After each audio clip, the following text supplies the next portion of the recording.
Ok, então originalmente eu tive essa ideia de fazer 5 RPGs que você devia jogar, mas como RPG é um bagulho meio nicho, eu decidi fazer mais de jogos gerais, então eu soltei aquele vídeo no começo do ano pra ver se era bem recebido, e como foi bem recebido, eu decidi fazer um agora. Eu sei que tá um pouco atrasado, né? 5 meses, quase meio ano depois, mas consistência nunca foi meu ponto forte. Então enquanto eu não tô fazendo nada, não tô preparando nenhum vídeo agora, no momento, fiquem com esse videozinho aqui falando de 5 RPGs que você com certeza deveria jogar. Número 1, Summon Night Swordcraft Story. Esse aqui é um pouco esquisito no sentido de que eu tô surpreso que não tem gente que fala mais dessa franquia, porque tá certo, eu entendo que tipo os jogos 1 a 4 são exclusivos do Japão, apesar de terem sido relançados do PlayStation pro PlayStation 2, pro PSP e Nintendo DS. Eles não foram traduzidos em inglês, então tem uma pequena fração da série que foi vinda para fora do Japão. E acabou que eu conheci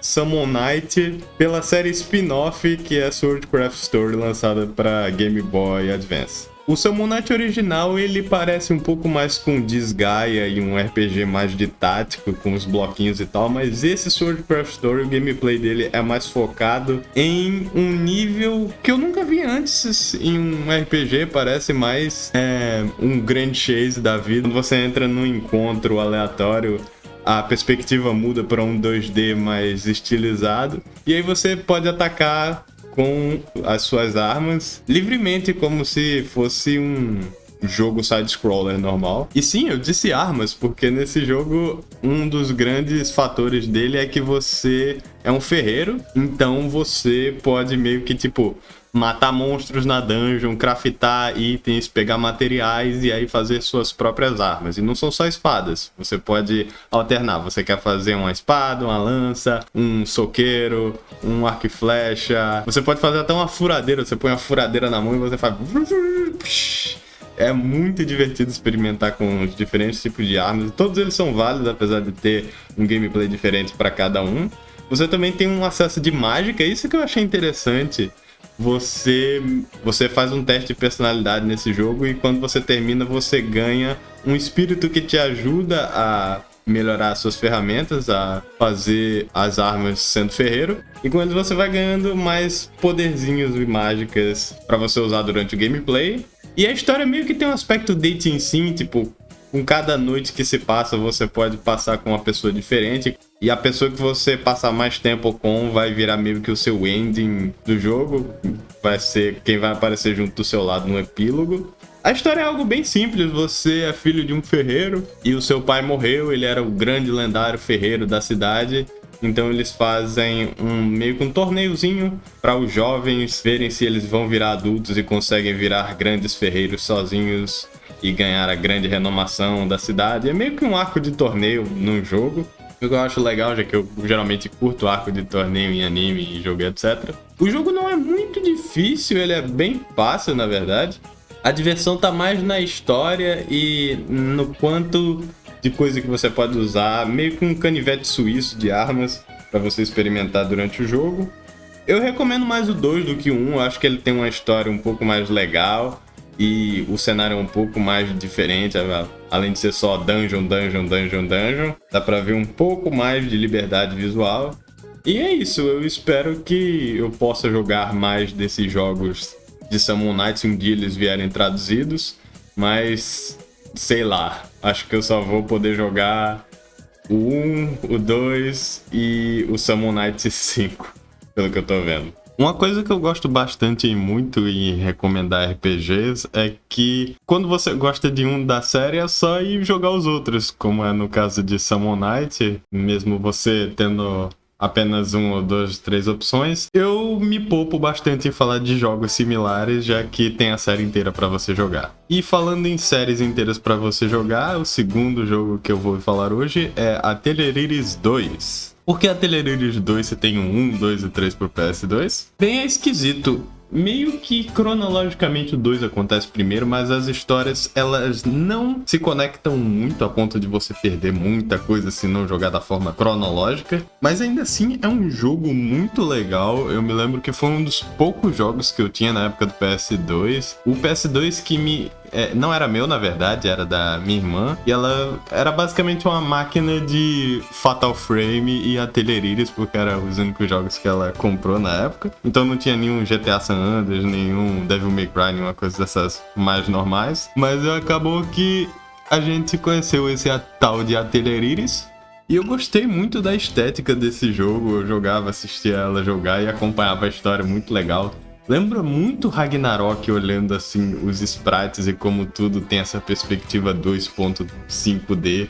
É meio que um Ragnarok single player, que é divertidinho de jogar, assim como o Summon Night era como um Grand Chase single player. Esse aí é uma boa comparação. Eu diria que eles são similares também nesse sentido de ser um ferreiro, porque alquimia é algo que você faz bastante em Atelier Iris. Você tem que pegar as coisas, destruir as coisas que tem no seu caminho, e aí você vai conseguir uns ingredientes, e com esses ingredientes você faz uma sopa pra nós, e com essa sopa pra nós a gente faz uns itens muito raros e etc, e fica muito legal. O fato de que o jogo todo é dublado, apesar de ter uma estética só de sprite, porque eu sinto muita saudade de jogo de sprite, que não é só modelo 3D, eu gosto muito, tem um charme assim que eu não acho que nenhum modelo 3D mais detalhado consiga alcançar, e é por isso que eu gosto muito de ver Atelier Iris nesse tipo de jogo. Eu sei que Iris não é a única série de ateliê, eu sei que tem vários ateliês que também não foram localizados, assim como Summon Night. Eu vi que tem um Atelier Ryza que saiu na Steam por não sei quantas pilas, só que eu não posso recomendar ainda por não ter jogado. Eu sei que eu vou chegar um dia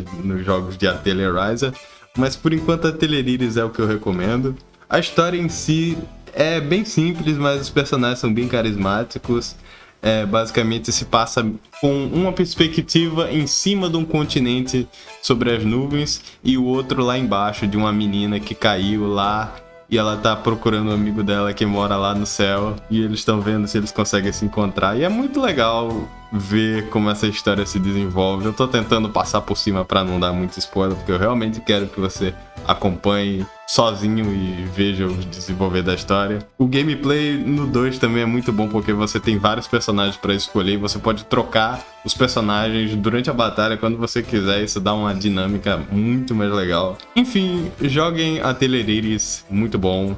Se você jogou Summon Night, melhor ainda. O terceiro jogo que eu quero falar é Dragon Ball Z Attack of the Saiyans. Eu sei que você tá pensando, mas como assim Dragon Ball? Você tá falando de jogo de Dragon Ball aqui? Eu achei que esse jogo era recomendação de RPG obscuro e o caralho. Não, gente. O RPG só precisa ser algum que eu não vejo muita gente falando pra considerar recomendável. Não precisa ser um RPG super obscuro, porque esse já vai ser o próximo na lista. Enfim, no começo desse ano eu joguei Dragon Ball Z Kakarot, e apesar de achar um jogo ok, achar um retelling legal da história, eu achei que tava faltando um RPG tradicional da série de Dragon Ball, e eu acho que nunca mais vamos ter isso depois do sucesso de Kakarot, Xenoverse, etc. Mas eu gostei muito de Dragon Ball Z Attack of the Saiyans na época que eu joguei, porque tem um sistema muito bom de combos e realmente você se sente jogando como um personagem de Dragon Ball dentro de um RPG. Dá pra você fazer combos com os personagens têm ataques especiais que quando você enche uma barrinha, eles podem soltar ataques especiais juntos com combinações de ataques, e eles têm animações para cada combinação diferente. Você pode jogar com o Yantia, o Piccolo, o Gohan, Tenshinhan, Kuririn e o Goku. E como o nome já diz, é um retelling da saga dos Saiyajins, mas na verdade se passa um pouco antes do começo de Dragon Ball. Cada personagem tem meio que uma side quest original. Acho que esse ponto já deve ter saído do TofuCast do Falando de Dragon Ball, que eu gostaria que eles fizessem mais histórias originais pro elenco, e isso é exatamente isso. Nesse jogo tem o Kuririn visitando o templo antigo dele, vendo como é que era, tem o Goku lembrando do Android 8, falando com ele, etc. Tem o Tenshinhan tentando treinar nas cavernas e o Caos é possuído por um espírito maligno. Eu gosto muito dessas pequenas historinhas que eles colocam e eu acho divertido o gameplay a ponto de recomendar pra qualquer um. Eu diria que é bem melhor do que Kakarot e Xenoverse e qualquer um entre 1 e 2. Uma coisa legal que dá pra fazer é lutar contra o Broly nesse jogo por algum motivo. O Broly tá muito forte pra aparecer na saga Saiyajin, mas ok, você pode lutar contra ele.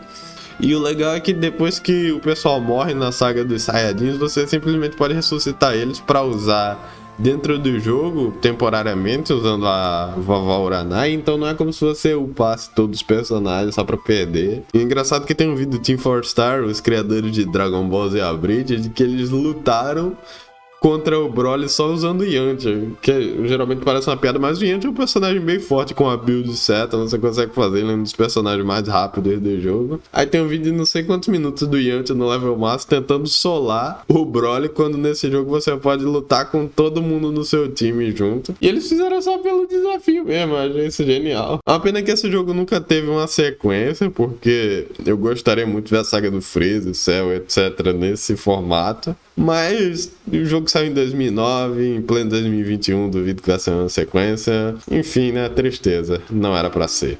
Essa aqui é menos do que uma recomendação e mais um por favor, alguém faz um ROM traduzido desse jogo, porque já tem a tradução em legenda em inglês no YouTube, mas ninguém conhece o jogo o suficiente a ponto de se importar em tentar fazer um patch, que é Walk-n-Roller para Sega Saturn. Esse jogo é muito foda, pelo menos parece, porque eu não joguei ainda, mas eu tô interessado em jogar. Tipo, eu sei um japonês básico ainda já, do quanto das minhas aulas de japonês que eu tô tomando faz um tempinho, mas eu não me garanto para jogar um RPG desse tamanho, mas eu tô quase considerando quando eu olho para a estética desse jogo. É um steampunk feito com muita gente talentosa por trás. O artista principal, o character designer desse jogo, caso você tenha notado pela arte, é o mesmo cara que fez Lane e Technolight Raibane, o Yoshitoshi Abe.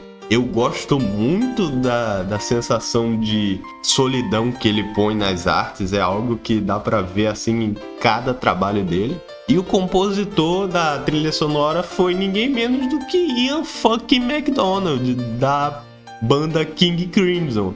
O cara de uma das minhas bandas favoritas. Então não tem como não querer jogar esse jogo. Eu descobri ele naqueles comerciais do Sega Sanshiro, que eles mostram um adzinho, e apareceu esse tal de Walk-n-Roller, parecia interessante, um steampunk em que é meio distópico, a população perdeu o controle naquela cidade por causa da poluição, o protagonista perdeu a irmã por problemas de saúde. É basicamente como é viver em São Paulo.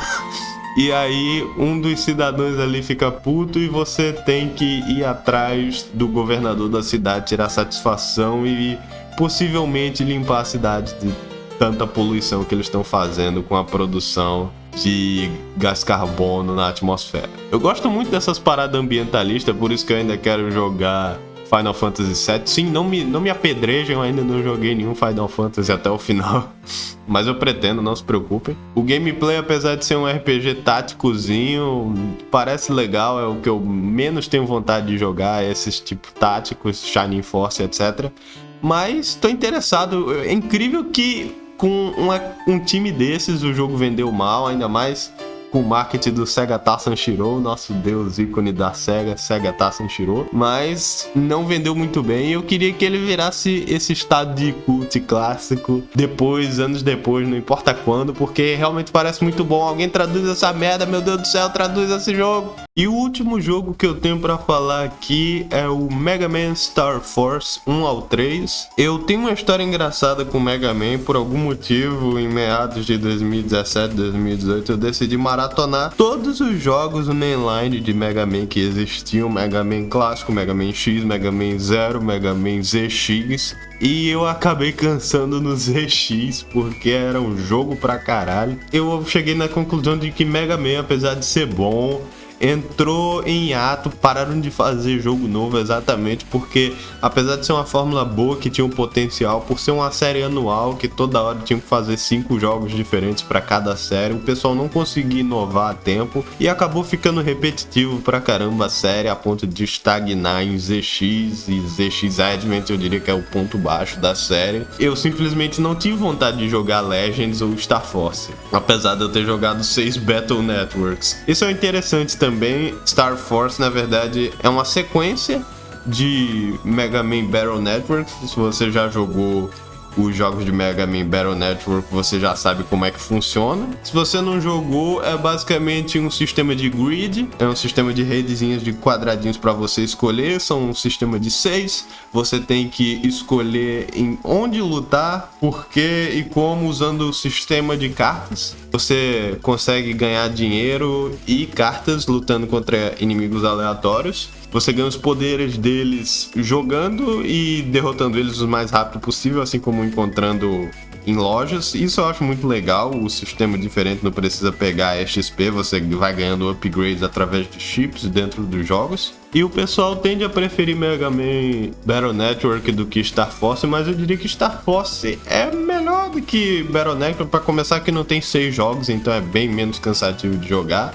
E segundo, porque a história de tipo, internet, etc. Todo jogo na época dos 2000 tentaram meio que fazer uma história sobre a internet e os perigos da anonimidade, mas ainda assim é um futuro bem legal em Battle Network / Star Force. A história é que há certos ETs, há certos alienígenas que conseguem se conectar através de ondas eletromagnéticas que estão no planeta Terra, e ao se conectar há um mundo completo enorme para você navegar lá dentro, no qual os humanos não conseguem acessar normalmente. Nisso há um astronauta chamado Kelvin Steller, que é o pai do protagonista. O pessoal acha que ele morreu porque ele desapareceu um dia numa viagem ao observatório em que ele viu vida extraterrestre. E aí o filho dele, o protagonista, Joe Steller, ele vira meio que um hikikomori, ele não consegue mais sair de casa, ele não consegue formar amigos, o que é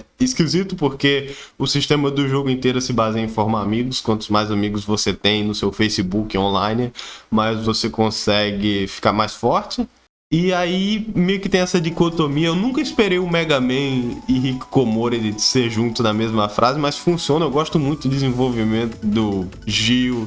Ao invés dele querer ser um herói no começo, ele tá muito relutante a conseguir entrar no estado normal de voltar à escola, e ao invés de parar de faltar aula. E os amigos deles ajudando ele pouco a pouco. É um dos temas que são clichêsaço, mas eu adoro esse clichê de poder da amizade, que a amizade faz você mais forte, porque em parte é verdade. E com a ajuda do alien que descobriram na viagem do pai do Gil, ele consegue se conectar pelo bracelete do Gil, e o nome dele é Omega X, ou Mega, como eles chamam no jogo.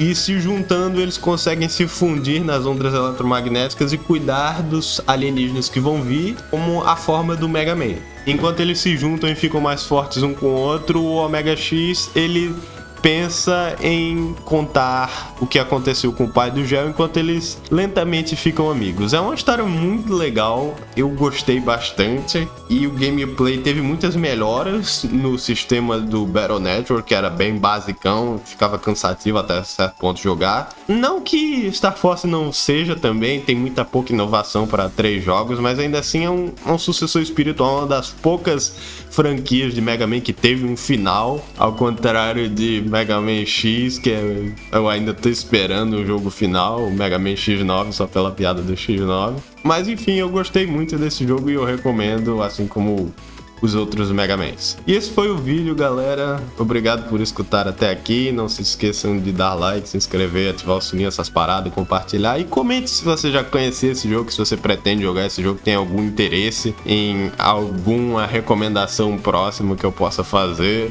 E até mais!